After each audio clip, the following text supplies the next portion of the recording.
आपण पाहत आहात लाईव्ह महाराष्ट्र पोलीस टाइम्स. आपण पाहत आहात live Maharashtra police times news channel. Live Maharashtra times news चॅनलला लाईक करा, शेअर करा व सबस्क्राईब करा.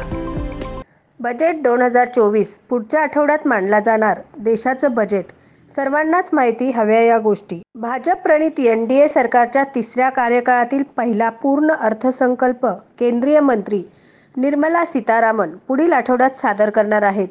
देशातील विविध क्षेत्राचं लक्ष या अर्थसंकल्पाकडे लागलं आहे. विविध वर्गाकडून अपेक्षा व्यक्त केल्या जात आहेत. केंद्र सरकारच्या मनात नेमकं काय आहे ते 23 जुलैला समजू शकणार आहे. मात्र अर्थसंकल्प हा अनेकांच्या उत्सुकतेचा विषय असतो. तो अभ्यासकांसाठी जितका महत्त्वाचा असतो तितकाच सर्वसामान्यांसाठीही.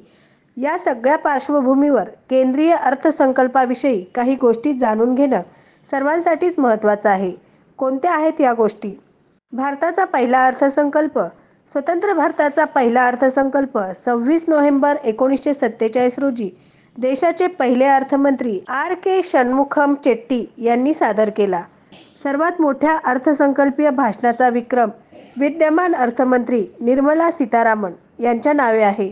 त्यांनी 1 फेब्रुवारी 2020 रोजी तब्बल 2 तास 40 मिनिटं अर्थसंकल्पीय भाषण केलं होतं. 2 पानं शिल्लक असताना सीतारामन यांना आपलं भाषण थांबलं होतं. अर्थसंकल्पात त्यांनी नवीन आयकर स्लॅब आणि LIC IPOची घोषणा केली. मात्र शब्दसंख्येचा विचार करता 1991 मध्ये माजी पंतप्रधान मनमोहन सिंग यांनी 18,650 शब्दांचं सर्वात प्रदीर्घ अर्थसंकल्पीय भाषण केलं होतं. सर्वात छोटं अर्थसंकल्पीय भाषण हिरूभाई मुलजीभाई पटेल यांचं 1977 सालचं अंतरिम अर्थसंकल्पीय भाषण हे आत्तापर्यंतचं केवळ 800 शब्दांचं सर्वात लहान भाषण होतं. सर्वाधिक 10 अर्थसंकल्प सादर करण्याचा विक्रम सध्या माजी पंतप्रधान मोरारजी देसाई यांच्या नावावर आहे. त्यातील 6 अर्थसंकल्प त्यांनी सलग मांडले होते. सलग अर्थसंकल्प मांडण्याचा त्यांचा हा विक्रम यंदा निर्मला सीतारामन मोडतील. अर्थसंकल्पातील मोठे बदल. 1999 पर्यंत फेब्रुवारीच्या शेवटच्या दिवशी संध्याकाळी 5 वाजता संसदेत अर्थसंकल्प सादर केला जात असे. 1995 मध्ये पहिल्यांदा हिंदी आणि इंग्रजी या दोन्ही भाषांमध्ये अर्थसंकल्प छापण्यात आला. कोविड-19च्या काळात अर्थसंकल्प पेपरलेस स्वरूपात आला. 2017 मध्ये रेल्वे अर्थसंकल्पाचा केंद्रीय अर्थसंकल्पात समावेश करण्यात आला. देणे चालू आहे. Abhinav college of medical research education and engineering management Solapur या कॉलेजमध्ये विविध कोर्सेसना प्रवेश देणे चालू आहे.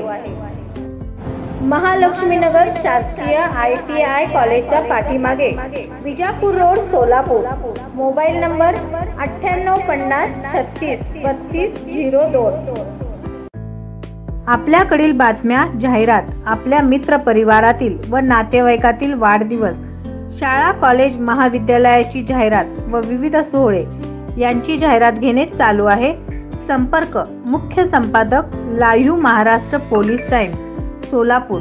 मोबाईल नंबर 9850 36 32 02 शी संपर्क साधावा.